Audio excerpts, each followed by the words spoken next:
Hey, thanks for joining me today for episode 49 of Podcasting Your Brand. I'm your host, producer Jemmy, providing learning lessons for you to podcast your brand. And today I'm going to share a podcasting 101 topic, prepping for your guests. This episode is brought to you by my own brand, Flintstone Media. Listen in and let's do this. Since there is a high probability that your show will have guests, even if not now, perhaps in the future, like my plan is with this show, I want to share some tips that will help you best prepare for those guests. So today I'm going to share with you a few suggestions for finding them, approaching them, scheduling them, and preparing them for your recording session. So let's start with finding them. First, I want to take you back to episode 35. When I had to examine your ecosystem. And part of the intention of that effort was to identify potential guests. And that brings me to a quick point I want to mention if you're a new podcaster. As a new podcaster, one of the biggest favors you can do for yourself is to start with people you know and are comfortable with as your first guests. Whether they are family, friends, clients, associates, or anyone else you know pretty well and who is subject matter appropriate, of course, invite them first. You'll be more comfortable and it'll be easier for stories and other details and useful like tangents and things to come up in your conversation naturally. So pull from your ecosystem list from episode 35, those who you know best to be your initial guests. Then utilize the rest of your list. And remember, it's a living list you're constantly adding to, right? Use the rest of your list as a resource for guests on an ongoing basis. And as we went through together in episode 35, I keep saying that again, episode 35, I'll link it in the show notes. You'll be sourcing guests from your business network, your personal network, your industry network, your local network, and your online network. Okay, now that you have your list of desired guests, here are some tips on approaching them, getting their attention, and getting them to say yes to being your guest. First, it's all about establishing a rapport. Engage with them on their social media, like a couple of their posts, leave a couple of comments. This is really just so that they take notice of you. So don't overdo it or be disingenuous. Just stick to engaging in a way that reflects your honest interest in having them as your guest. Then visit their website. See if they have a preferred method of being approached for guest requests.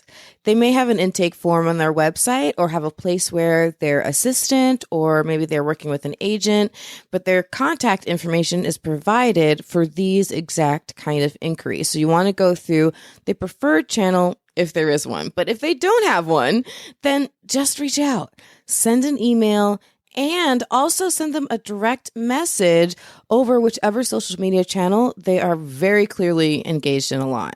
And I'd say to send these two messages within a couple of minutes of each other. In fact, you can say in your DM, hey, I just sent this by email, but I wanted to send it here too, just in case, or vice versa, right?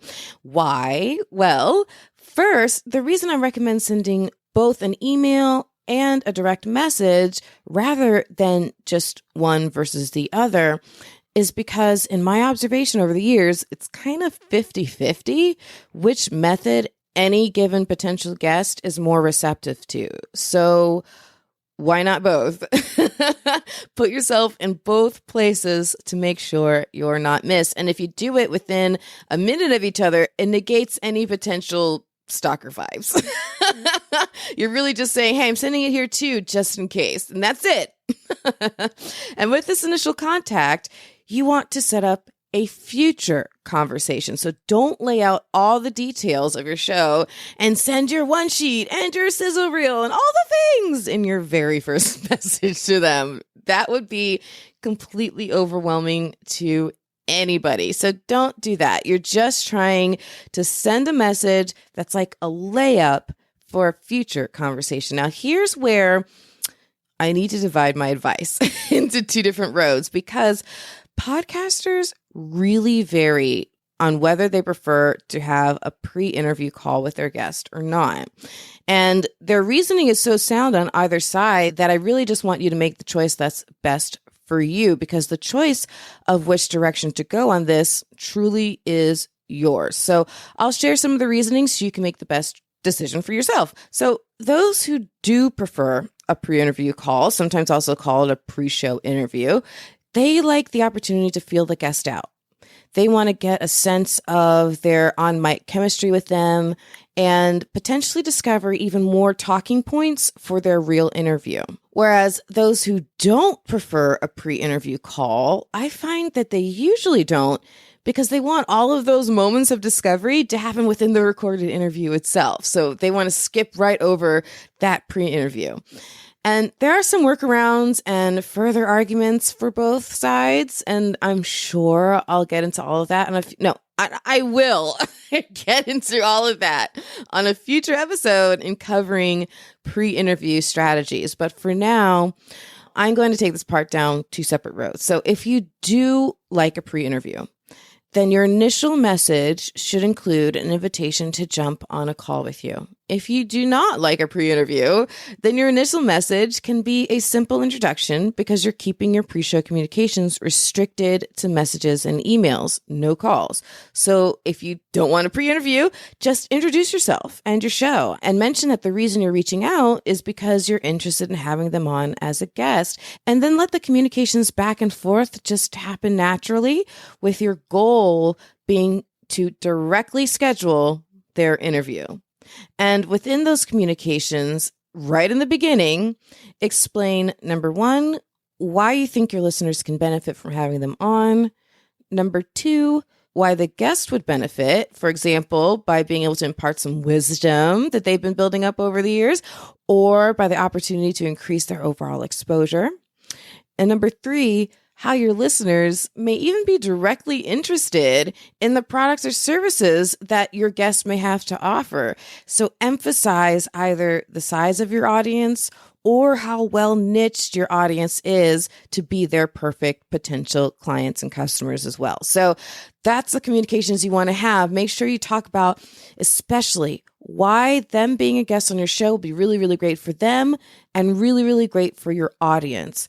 The one person you don't really need to highlight it being great for is yourself.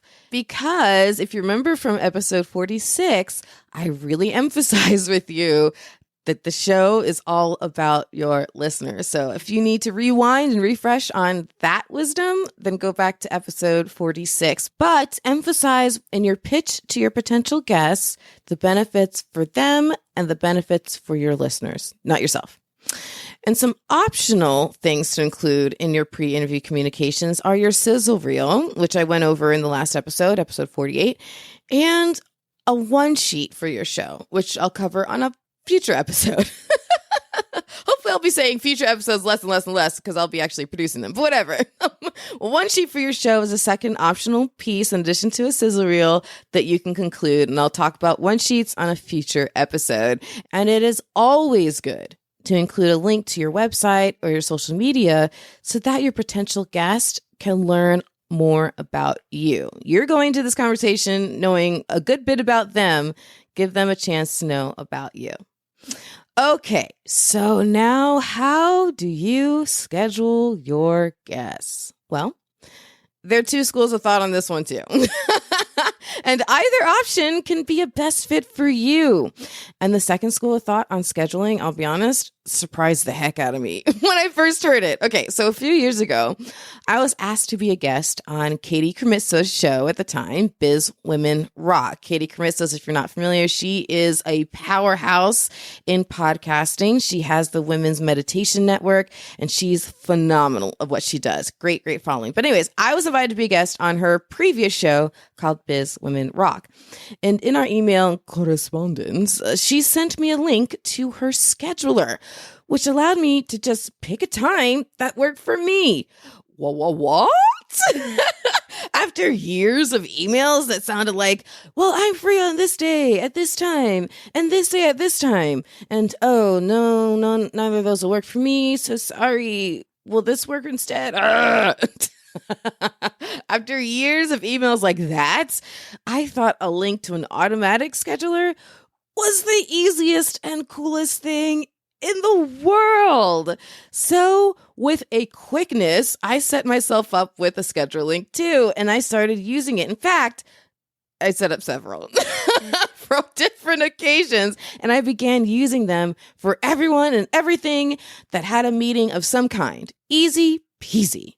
And I thought that was the only opinion about automatic schedulers that could ever exist. And then I went on to Clubhouse.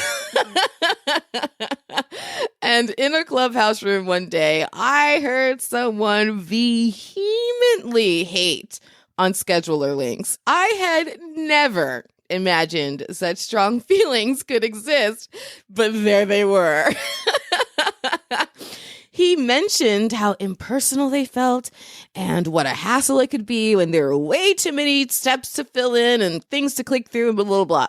But it blew my mind. It made sense, but it blew my mind. And I thought, oh my good God, how many times had I accidentally annoyed someone because I had never imagined this perspective or reaction. Ruh-roh. So I altered my approach. Now I say that they can either feel free to suggest 2 or 3 options that work for them for me to pick from, or to use my calendar link, whichever they prefer. So that's the middle ground solution I'm going to suggest for you too when it comes to scheduling your guests. Set yourself up with an auto scheduler for those who prefer to use that kind of system, but in your communications, present it as an option. So common auto schedulers currently out today are Calendly and OneHub. I personally use OneHub, and I'm sure I'll still often refer to it by its old name of Scheduled Once, but Calendly is probably the big kahuna. And of course, I'll put links to both in the show notes for you so you can find them really easy. And last but not least for today's episode is prepping your guests for your actual recording session itself. Some podcasters go the extra mile. And they send a USB mic ahead of time to each and every single guest who doesn't have one. That is definitely not the standard. And I don't want you to feel pressured to try to match that effort. What is standard is giving them, number 1, instructions on how to choose and prep the best space in their own place to best suit picking up good sound on their end. How do they pick a good room to record in? And then how do they optimize that room for the best sound on their side of the conversation? And number 2, you want to also send them instructions to absolutely, unequivocally, 100%, and for the love of all that's holy, wear headphones, please, for the love of God, wear headphones. And 3, you want to send them instructions, of course, on how to connect with you if it's a remote recording session, or where to go and when to be there if it's a recording session with them in person. I'll link my PDF on preparing your space to optimize your audio quality in the show notes for you, and you can then share it with your guests. I went really in depth on all of that on episode 40, so I won't do that here again. But I'll include a link to both the PDF and episode 40 for you in the show notes if you need those resources. And you'll want to instruct your guests to have their headphones and their microphone, if they do have a mic, plugged into their computer when they connect with you, so that the software that you're using, Zoom, Riverside, StreamYard, whatever, so that it has the best chance of automatically detecting their correct input and output sound settings by default. Input, as a reminder, is how the sound is getting into their system, whether it's their microphone or their computer's microphone, whatever. And the output is how it's getting out of their system in their headphones. So you want to make sure you have the best chance of your system choosing that by default. But you'll always want to double check their input and output sound settings anyway. And yours, of course, too. Your software's input should be picking up your USB mic, and theirs too if they have one. And perhaps most importantly, make sure your system is set to using, and it sounds repetitive, I don't care, set to using headphones on both sides for the output. Then press record, letting them know that you started the recorder. So hit record and then say, hey, recorders have started, recorders are on, whatever. Then, with those recorders on, end with these pre-recording notes for your guest. Write these down. Number 1, I'll do an introduction and bring you in. This sentence puts them at ease in the beginning and relieves any uncertainty that they may have about when they should start talking. When in the beginning are they actually supposed to start talking? Oh, this is an introduction to myself. Oh, okay, I should be quiet, right?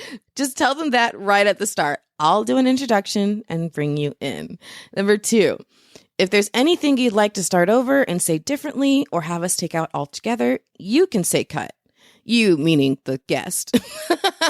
Now, in the over 8 years that I've been doing this, I could probably count on one, maybe 2 hands, how many times a guest has actually said cut. It almost never happens, but it really helps put them at ease just knowing that they can.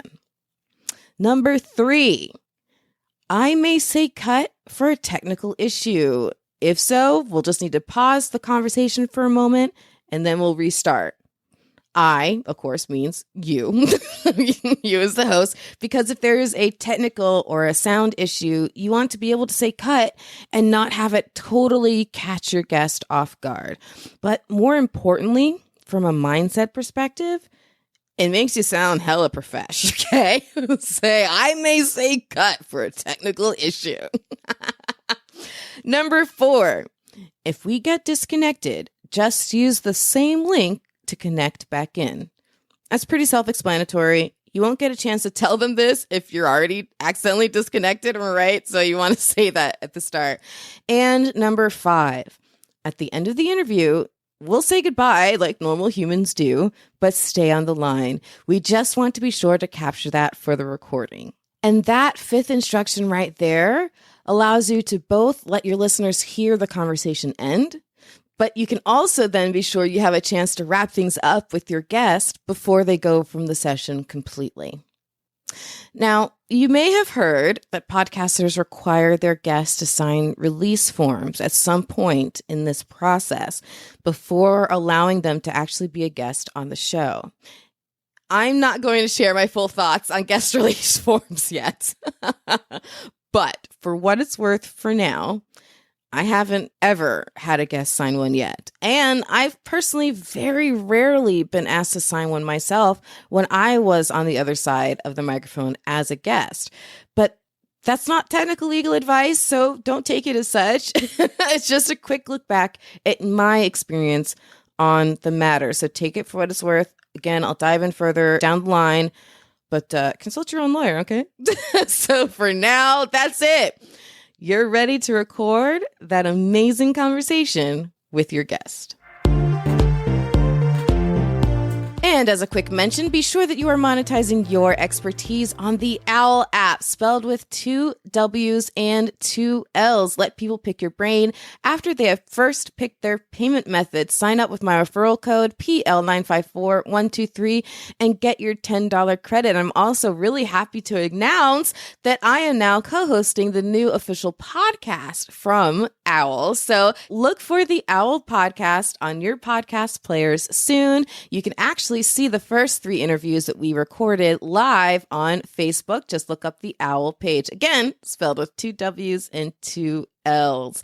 Up next on episode 50, I'll continue within this area of conversation with content prep for your guest interviews. So if you're not subscribed, be sure you do. In the meantime, I have a whole host of free tips for you on my website. Just check out flintstonemedia.com/free tips.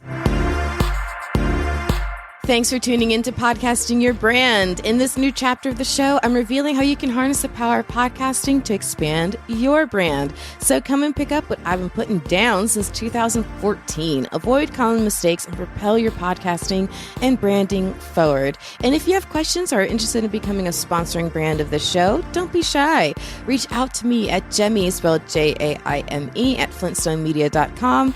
It's producer Jemmy signing off for now. Remember, the only thing more powerful than your voice is your spirit to use it. So turn that mic on.